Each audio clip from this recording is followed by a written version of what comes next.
أننا سنواصل العمل بكل ما في وسعنا لاسترضاع صحرائنا وكل ما هو ثابت لمملكتنا بحكم التاريخ ورغبات السكان.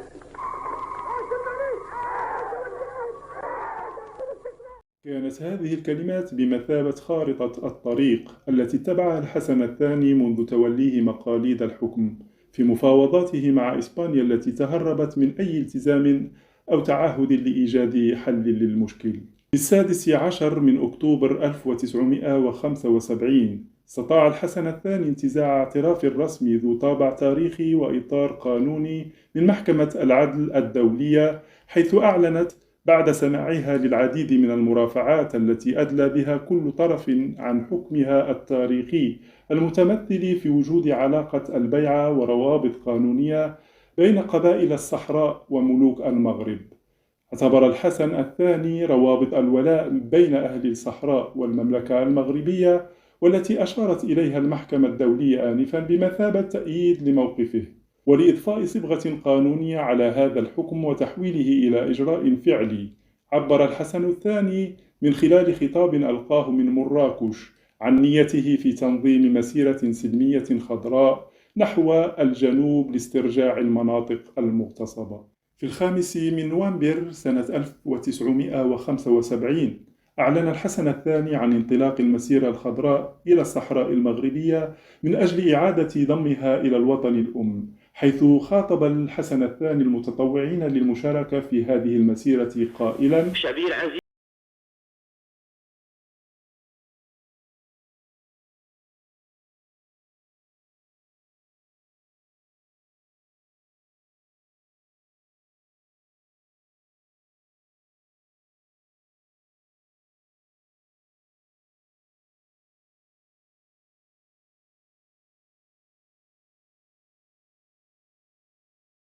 في 6 من نوفمبر ومن مدينة طرفاي انطلقت المسيرة الخضراء التي تم الترويج لها على نحو جيد والتي حظيت بأهمية بالغة وبقدر كبير من الدقة والتنظيم اللوجستيكي، وعبرت المسيرة حدود الصحراء. تطوع في المسيرة الخضراء 350 ألف مغربي قدموا من مختلف مناطق المغرب، 10% منهم من النساء. تسلحوا بالقرآن الكريم ولوحوا بالأعلام المغربية ولافتات تدعو إلى عودة الصحراء المغربية وصور للملك الحسن الثاني. في 9 من نوفمبر أعلن الحسن الثاني أن المسيرة الخضراء حققت الأهداف المرجوة منها وأعطى للمشاركين إشارة انتهاء المسيرة بنجاح. وبعد 4 أيام من انطلاق المسيرة الخضراء بدأت اتصالات دبلوماسية مكثفة بين المغرب وإسبانيا للوصول إلى حل يضمن للمغرب حقوقه على أقاليمه الصحراوية.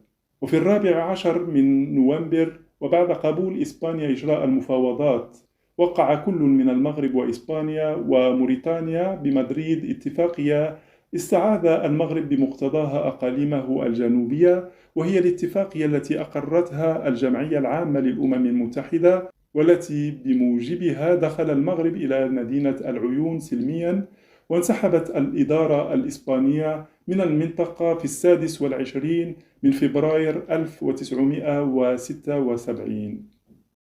وكمساندة للمغرب في سعيه لاستكمال وحدته الترابية، قامت عدة دول عربية بإرسال وفود للمشاركة في المسيرة الخضراء، وهي المملكة العربية السعودية ومملكة الأردن وقطر والكويت وسلطنة عمان والسودان، لبنان، العراق والإمارات.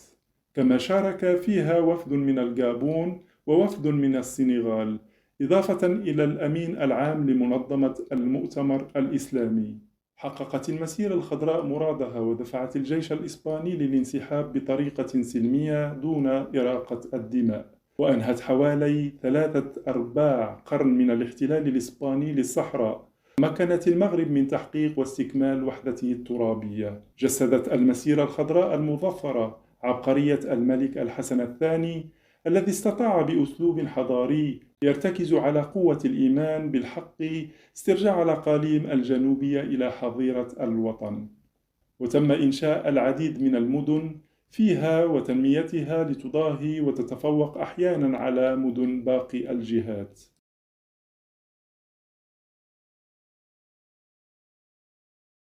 لا تنسوا الاشتراك في القناة وضغط لايك للفيديو وتفعيل الجرس ليصلكم الجديد. مع تحياتي محمد عزوز.